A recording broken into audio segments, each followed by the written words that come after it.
Si bwana sio kinyonge. Basi movie yetu inaendelea pale pale tulipoishia. Bibi huyu hapa leo hii hapa anafanya usafi na baba yake yuko zake busy tu amesuria sebreni. Mara ghafla akawa anasikia sauti kama hivi inapiga kelele mtoto wake kipindi anaosha vyombo. Akaamua kunyanyuka pale chapu sana. Akanyanyuka kuelekea mitaa jikoni ili kumwangalia binti yake kwa nini anapiga kelele. Alipofika ndani kule akashangaa.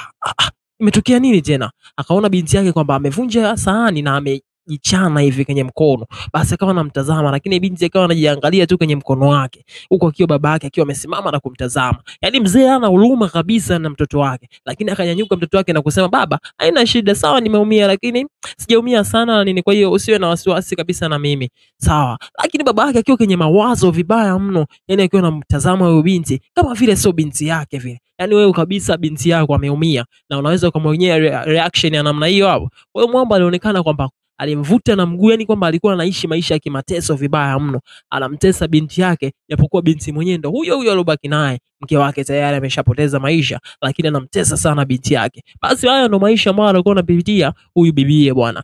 Leo hii hapa baba yake akawa anamburuza na kumpeleka mpaka chumbani kwake, na akaamua moja kwa moja ili amuhifadhi humo na kumfungia kabisa mlango, maana alikuwa anaishi katika maisha ya mateso sana. Akamwambia, nafungia humo mlango, hakuna kutoka. Baba, kwa nini unanifanyia hivi? Kwa nini unanifanyia hivi? Nifungue mlango, nifungulie mlango. Binti alipiga kelele nyingi sana na kuingia kwenye deep ya mawazo, kumwaza hata mama yake pia alivyopoteza maisha. Japokuwa yeye mwenyewe mama yake alivyopoteza maisha akuwepo kabisa na hajawahi kumuona hata kwa sura, yeye anamjua tu kwa picha. Kwa hiyo bibi alikuwa mtu mwenye mawazo sana, anasema bora tu angekuwepo mama yangu, bora tu angekuwepo mama yangu, nisingeteseka namna hii hapa. Basi kwa upande wa pili huku tunaonyesha sasa vijana wale watatu ndio leo hii hapa wamefika ndani ya gereji hii hapa. Mmoja anaitwa IGK, mwingine anaitwa Edo, mwingine anaitwa General. Sasa huyu General ni mmoja kati ya mshikaji ambaye tayari amesha kutokea kumvutia sana na yule binti. Basi huyu mshikaji ambaye aitwa IGK ndio yule mchizi ambaye anapenda kula vibaya mno. Yaani kwa masuala tena ya kula au mwaki pembeni kabisa. Kwa hiyo walivyokuwa wametulia pale, walikuwa ni watoto wa mtaani. Kwa hiyo mzee akaamua tu kuwaambia, bwana,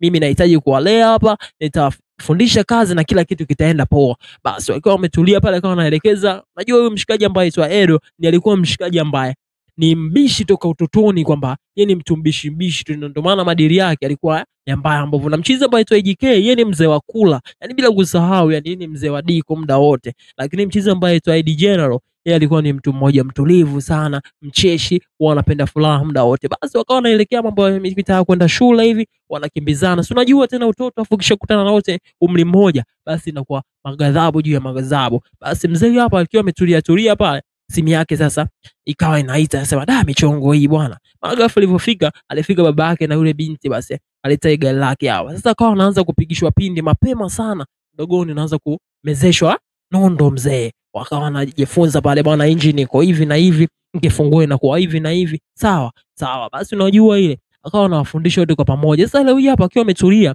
wanapiga zao mahindi. Umchizi ambaye aitwa IGK ni mtu ambaye anapenda kula, wenzake wote wanamuomba mahindi, bwana tupe mahindi basi tuvunjie hata kidogo. Akamwambia, nyie si mnajifanya ni wabishi. Wewe IGK, hebu fanya mpango wapi wenzako mahindi? Bwana wachoyo bwana.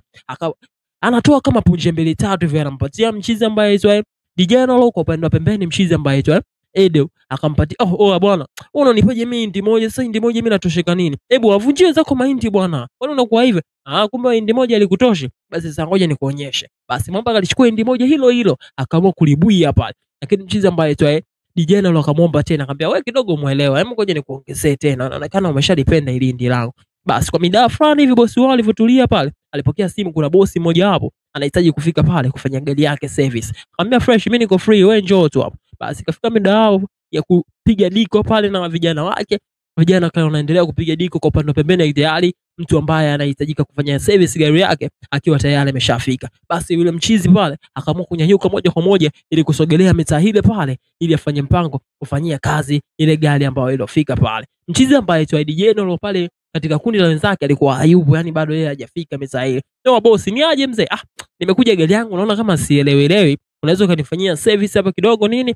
Mimi ngoja nitulie zangu tu pembeni hapa naongea na simu. Basi poa. Mchizi huyo akaamua kuweka simu yake pale ndani, akamwambia, hebu nifungulie buti hapo. Akalifungua buti pale ili atazame sasa kuna tatizo gani katika hii gari. Basi mchizi akaamua kusogea pembeni, akawa anazidi kuongelea na simu yake. Basi Pale mshikaji akawa anazidi kuangalia huko DJ nalo sasa akiwa anatoka katika safari zake. Si unajua tena ule utoto akashangaa kupita pita na kuzana na kioo akasema yes. Kumbe mimi ni handsome yani cheki nilivyo yani. Unajua wewe unajiangalia kile kioo mwenyewe unaanza kujisifia bila kujua kwa upande wa ndani mule kuna bibie ambaye alikuwa anamtazama, alikuwa yupo kwenye huzuni, lakini alipomwona mchezi anaonekana kama kufanya vituko hivi akafurahi sana. Yani day one tu anakutana na mtu ambaye anampa vituko, lakini mchezi sio kwa alikuwa anafahamu kama ndani kuna mtu, hapana, kufahamu hata kidogo, lakini alionyesha vituko pale paka bibie mwenyewe ametokewa kuvutiwa. Lakini pembeni kwa babake akishamaliza kuongea na simu ili asogee mpaka mitaa ile pale, akashoka afungua mlango akamwambia oh vipi gari iko fresh iko fresh bwana kila kitu. Basi binti akafurahi sana na akawa anamchungulia hivi kwa upande wa nje. Maana ghafla dirisha likafunguliwa. Kwa hiyo mwamba akashanga kumbe nilikuwa nacheza naonyesha vituko hapa kumbe kuna mtoto mzuri nini alikuwa ananiangalia. Basi mzee